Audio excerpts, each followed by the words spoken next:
Hey guys, welcome back to another video. Today we'll be venturing into the composite photography world. I'll be creating an image from the photographs that I'll be capturing today, and I'm gonna take you through the steps and the traps and the things to look out whenever you're doing composite photography. Yo, this is way too bright actually. Whenever you find yourself in a situation or at the time of the year where the landscapes are just not beautiful enough, where those trees are without leaves and the forests are pretty much dead, you have streams of water but there's nothing beautiful around it to photograph, well, in this video I'm gonna show you that you don't actually need to be at the best place at the best time in order to make beautiful photographs, because what we'll be doing is we'll be entering composite photography.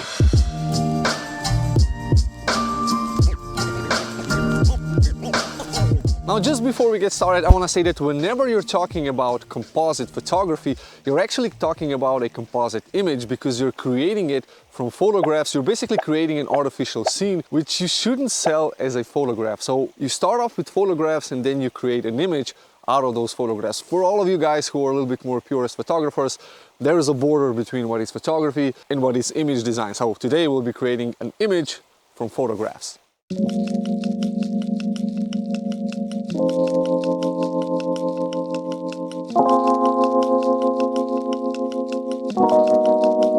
I think it's straight actually. So in this video we'll be venturing out into the wild, taking some photographs, and the beauty of being a photographer and doing composite photography is that you can use your own photographs. You don't need to go to this subscription-based website or web providers where you can download then photographs or images from other people and create something new. The beauty of being a photographer is that you can take your own photographs from places that you really like. Now, there are a couple of things to keep in mind whenever you're taking photographs for a composite, and the most important thing is the light. Now, what I mean by that is that you will have to establish where the light source is coming from in the end image, and that's determined by the photographs that you're going to take. So you either design the image in a way that it matches the lighting in your photographs, or you take the photographs in a way that they match the lighting in your end image. Because if you have photographs where the light is coming from one side and then other photographs where the light is coming from the other side, it's gonna be hard to match those images together. Of course, you can flip them around or mirror them and basically make the light come from one direction, but what if the light is coming from the back or from the front? That's going to be very hard to composite in alongside with the images where the light is coming from the side. So keep in mind how the lighting looks in the scene whenever you're taking photographs for a composition. The second thing you have to watch out for is the camera position and the field of view, or basically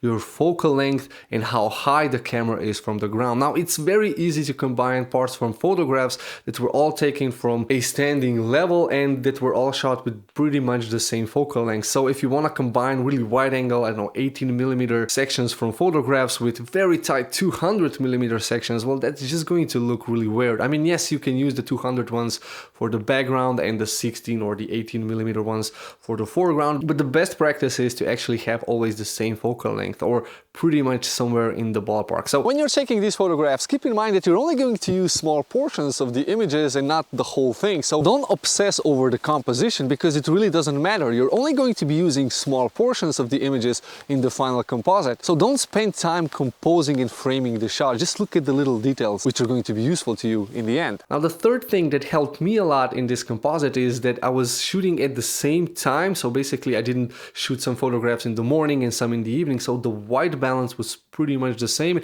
and everything was shot pretty much in the shadow because the sun hadn't come up yet that high. That means that I had no shadows and no highlights except on these rocks over here, which I'm using intentionally because I want to have that kind of end result of a light ray that's going to come through the trees. Let me jump in here really quickly and say, if you guys are enjoying this video, please consider subscribing to the channel and hit the like button. Also hit that bell notification so you don't miss any of my videos.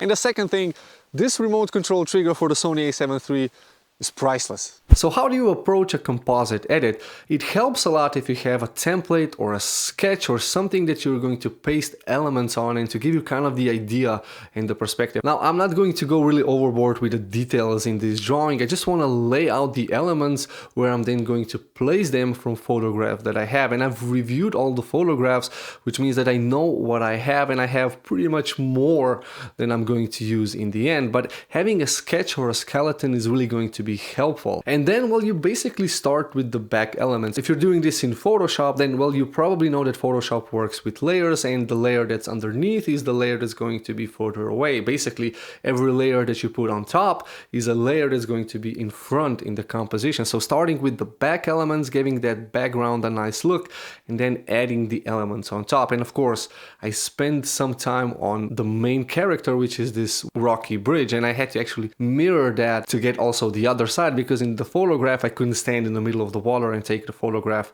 of the whole bridge. I mean, I could have done that with a drone, but that would be a different camera and everything would be different. Plus the drone could fall into the water and it's really cold. So you basically bring your image into your canvas and then use masks to mask out or mask in different elements from that image. Now, of course, don't worry about the composition of each individual photograph that you're taking. You just have to focus on the elements that are going to be used in the end composite. So most of the photographs that I took are pretty much photographs that I would never take or, you know, work with, because there's no composition, there's no story, there are just elements in the photographs like the rocks, the bushes, or the trees that I'm going to use. I'm going to cut out sections of those frames and put them together into this composition by using masks. Now you can do this in different ways. I just like putting it on top of my edit, setting down the transparency to about, or the opacity to about 50%, placing it and resizing it so that it fits where I want it to be, and then create an inverted mask and then just paint in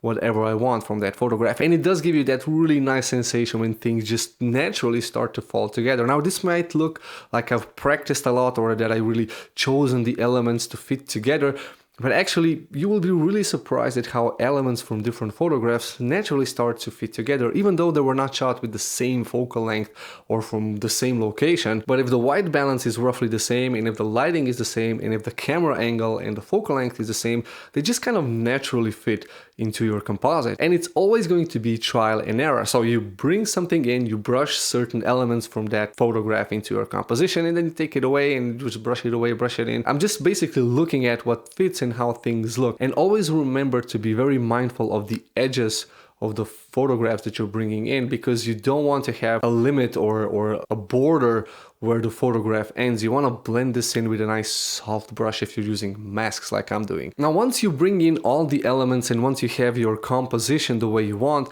then you start color grading or just grading the image just like you would do with your photography. And that's going to blend things together even more. It's going to look like a one seamless image. So if you add fog or some atmospheric events like I'm doing here with the light rays, it's actually going to blend everything together even better. Now, of course, do some dodging and burning on elements to kind of match the lighting if the lighting is not present, like I have here on the tree. So the right side of the tree should be brighter because the light is coming from the right, and the left side should be darker. So I'm just going to dodge and burn a little bit to get that correct. But mostly in all of the frames, I had the light coming from the same direction. Even on the bridge, as I turned it around, the light still kind of looks it's coming from the right side. So everything fits together with very little effort. And that's it. It doesn't take a lot of skill to do this in Photoshop. I'm not a Photoshop expert. I know my ways around Photoshop, but as you saw in this little demonstration, I was pretty much doing the same thing over and over. So bringing images in, masking them, and brushing things in and out. So it's as easy as you guys just saw it right here. So if you guys have any questions or comments on this,